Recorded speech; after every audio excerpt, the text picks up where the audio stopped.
மரியா, உன்னை எங்கெல்லாம் தேடுறது? எங்க அப்பா செத்து போய் 1 வருஷம் ஆச்சு. அவர் நினைப்பு வந்துச்சு.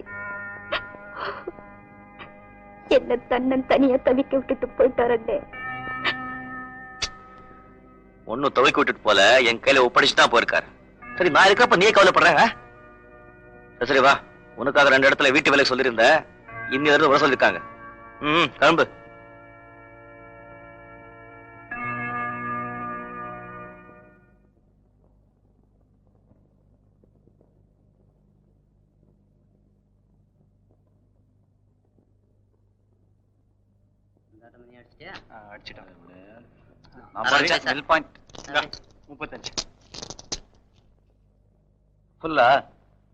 எடு பணத்தை.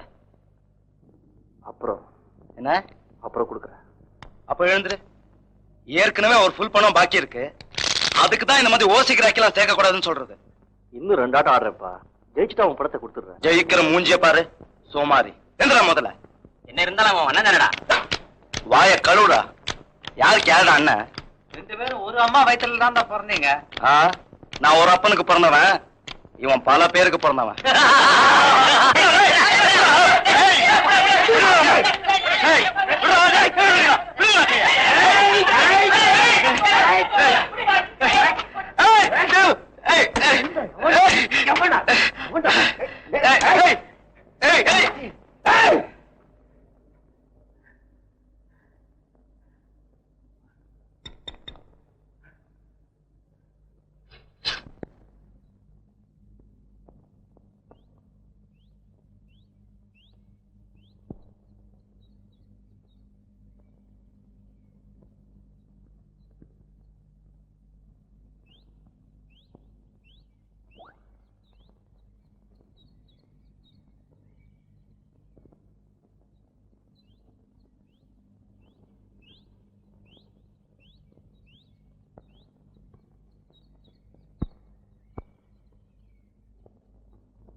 குட்டி, உன்னையா மோட்டார் சைக்கிள் துடைக்க சொன்னது? சும்மாதான்.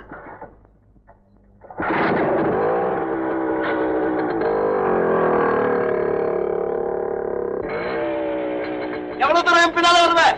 நீங்க எவ்வளவு தூரம் போனாலும் வருவேன். பார்க்கலாம் பார்க்கலாம்.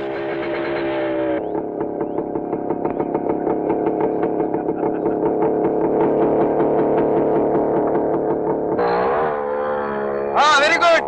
ஜோரா வாக்கண்ணே.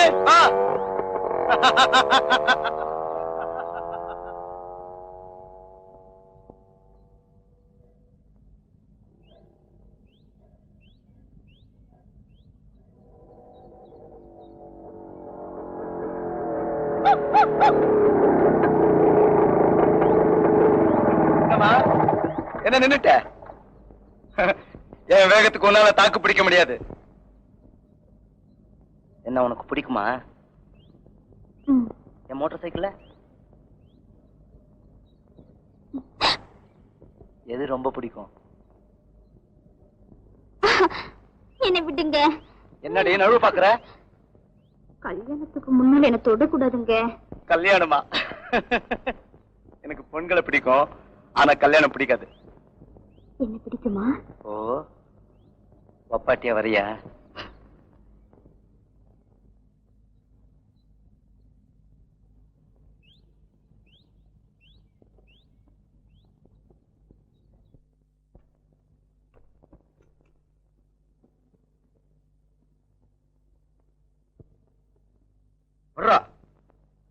மரியா கிட்ட என்னடா கேட்ட?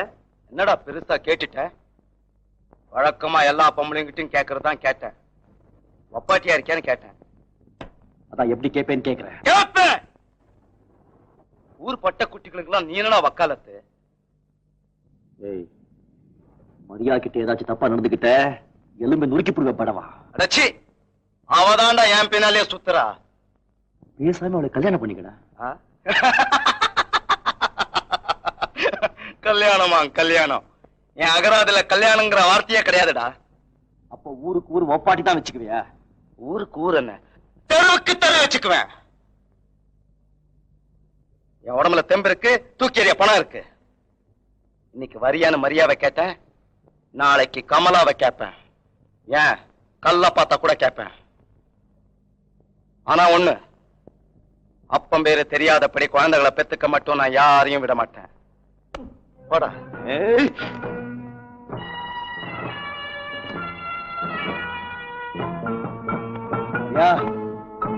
உனக்காக நான் அவனை விட்டு வைக்கிறேன். இல்ல இந்த சைக்கிள் செயின் படம் பார்த்திருக்கோம் இந்த படமாவ.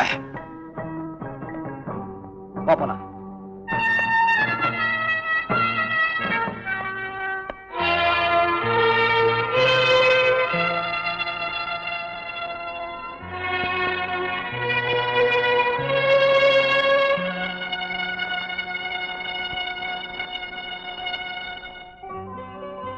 என் பொறுப்புல அப்படி என்ன தப்பு இருக்கு?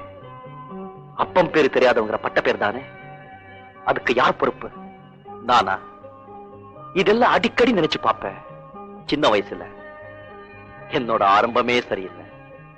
எனக்கு அம்மாவை தான் தெரியும், அப்பாவை நான் பார்த்ததில்லை.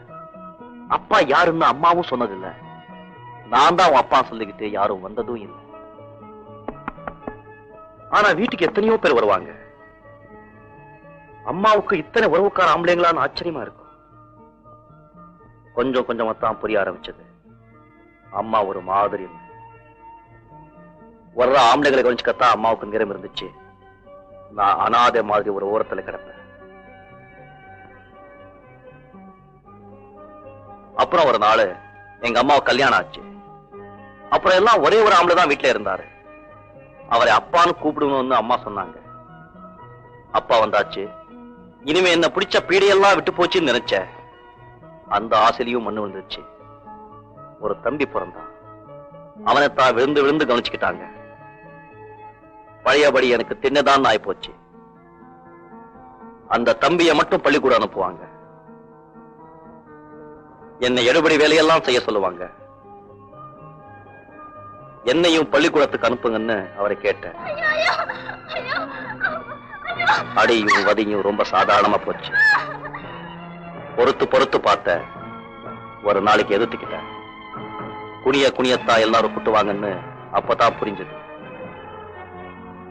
ஒரு நாள் அம்மா கிட்ட காசு கேட்டேன். கொடுக்க மாட்டேன்ட்டாங்க. வடைஞ்ச பாட்டில கையில வச்சுக்கிட்டு குத்திடுவேன் மிரட்டினேன். அம்மா பயந்து போய் காசு கொடுத்துட்டாங்க. காசு சம்பாதிக்கணும்னா இதான் வழின்னு மனசுல தோணிடுச்சு. அதுல இருந்து